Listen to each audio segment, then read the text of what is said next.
കർണാടകയിൽ മന്ത്രിമാരുടെ പട്ടികയായി. സിദ്ധരാമയ്യ സർക്കാരിൽ ഉണ്ടായിരുന്ന സീനിയർ മന്ത്രിമാരെല്ലാം പുതിയ പട്ടികയിലുമുണ്ട്. സാമുദായിക പ്രാതിനിധ്യം പാലിച്ചുകൊണ്ടാണ് ആദ്യഘട്ട പട്ടിക പുറത്തിറക്കിയിരിക്കുന്നത്. വൈകിട്ട് 4 മണിക്കാണ് DK ശിവകുമാറും മന്ത്രിമാരും സത്യപ്രതിജ്ഞ ചെയ്യുക. KB ശ്രീധരനുണ്ട് വിവരങ്ങളുമായി. ശ്രീധരൻ, അങ്ങനെ ഒടുവിൽ പട്ടിക പൂർത്തിയായി, പ്രാതിനിധ്യം ലഭിക്കേണ്ടവർക്കൊക്കെ ലഭ്യമായിട്ടുണ്ട്.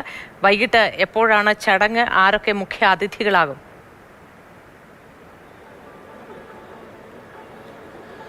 മോത്തി, ആദ്യഘട്ട പട്ടികയിൽ യാതൊരു വിധത്തിലുള്ള സർപ്രൈസുമില്ല. മുൻപേ പറഞ്ഞ നേതാക്കൾ തന്നെ, ആ പ്രതീക്ഷിച്ചിരുന്ന നേതാക്കൾ തന്നെയാണ് ഇപ്പോൾ ആദ്യഘട്ട മന്ത്രിസഭയിൽ അല്ലെങ്കിൽ ആദ്യമായി സത്യപ്രതിജ്ഞ ചെയ്യുന്നത്.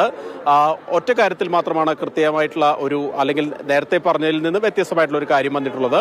G. പരമേശ്വര ഏക ഉപമുഖ്യമന്ത്രിയാകും എന്നുള്ള കാര്യത്തിലാണ് ഒരു കൃത്യമായിട്ടുള്ള അല്ലെങ്കിൽ ഒരു വ്യത്യാസം വന്നിട്ടുള്ളത്. നേരത്തെ ഒരു 3 ഉപമുഖ്യമന്ത്രിമാർ വരെ ഉണ്ടാകും എന്നുള്ള ഒരു വിവരങ്ങൾ വന്നിരുന്നെങ്കിൽ ക്ഷമിക്കണം, ഇപ്പോൾ അത് G. പരമേശ്വര എന്നുള്ള ഒരു പേരിലേക്ക് ഒതുങ്ങിയിരിക്കുന്നു.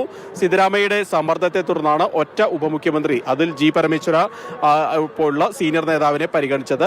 ഇതുകൂടാതെ മലയാളി സാന്നിധ്യമായി KJ ജോർജും UT ഖാദർ സ്പീക്കറായിരുന്നു. ഇരുവരും ഈ പട്ടികയിൽ ഇടം പിടിച്ചിട്ടുണ്ട്.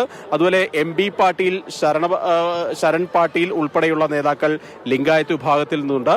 നിലവിലെ പട്ടിക അനുസരിച്ച് 3 പേർ ലിംഗായത്ത് വിഭാഗത്തിൽ നിന്ന്, 3 വൊക്കലിക വിഭാഗത്തിൽ നിന്ന്, ദളിത് വിഭാഗത്തിൽ നിന്ന് 3, അങ്ങനെ കൃത്യമായിട്ട് സാമുദായിക സമവാക്യങ്ങൾ പാലിച്ചുകൊണ്ടാണ് ഇപ്പോൾ 14 പേർ, DK ശിവകുമാർ ഉൾപ്പെടെ 14 പേർ സത്യപ്രതിജ്ഞ ചെയ്യുക. രാഹുൽ ഗാന്ധി, മല്ലികാർജുൻ ഖാർഗെ ഉൾപ്പെടെ KC വേണുഗോപാൽ ഉൾപ്പെടെ ഹൈക്കമാൻഡ് നേതാക്കളെല്ലാം തന്നെ ഇന്നത്തെ സത്യപ്രതിജ്ഞയിൽ പങ്കെടുക്കുന്നുണ്ട്. അതുപോലെ തന്നെ കോൺഗ്രസിന്റെ മുഖ്യമന്ത്രിമാർ VD സതീശൻ, രേവന്ത് റെഡ്ഡി, സുഖ്വീന്ദർ സുഖു ഉൾപ്പെടെയുള്ള മുഖ്യമന്ത്രിമാർ, ഇന്ത്യ സഖ്യത്തിൽ നിന്നുള്ള ഹേമന്ത് സോറൻ, ഭൂപേഷ് ബാഗൽ, ഛത്തീസ്ഗഡിൽ നിന്നുള്ള ഭൂപേഷ് ബാഗൽ ഉൾപ്പെടെ പ്രധാനപ്പെട്ട കോൺഗ്രസിന്റെ മുഖങ്ങളായിട്ടുള്ള നേതാക്കളെല്ലാം പങ്കെടുക്കുന്നുണ്ട്.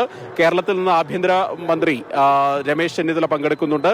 PC വിശ്വനാഥ് ഉണ്ട്, റോജി M. ജോൺ ഉണ്ട്. ഇരുവരും നേരത്തെ കർണാടകയുടെ ചുമതല വഹിച്ചിരുന്ന പാർട്ടി.